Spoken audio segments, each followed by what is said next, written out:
నిన్న ఈరోజు కలెక్టర్స్ అందరితో మాట్లాడినప్పుడు ప్రజా దర్బార్ పెట్టాం. గ్రీవెన్స్ వస్తున్నాయి, కానీ అవి ఒక పద్ధతి ప్రకారం ఛానలైజ్ చేయకుండా ఇంకా కొద్దిగా ఆ సాటిస్ఫాక్షన్ కానీ ప్రాబ్లమ్స్ సాల్వ్ కావడం కానీ కొన్ని ప్రాబ్లమ్స్ ఉన్నాయి.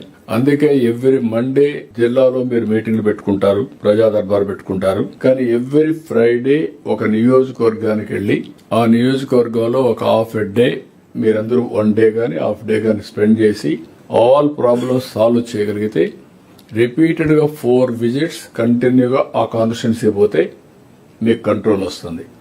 లేకుంటే వాళ్ళు పిటిషన్లు ఇవ్వడం, మీరు తీసుకోవడం, మళ్ళీ ఇచ్చేసి రావడం, ఆ ప్రాబ్లమ్స్ సాల్వ్ కాకుండా ఆ డిస్సాటిస్ఫాక్షన్ మిగిలిపోయే పరిస్థితి వస్తుంది. ఈ విధంగా మనం చేయగలిగితే ఒక నెలలో ఒక కాన్స్టిట్యున్సీ అవుతుంది.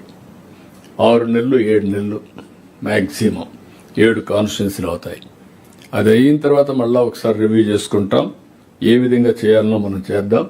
అదే సమయంలో మీరు పోయినప్పుడు కూడా నేను సింగపూర్ కంట్రీ కూడా చూశాం.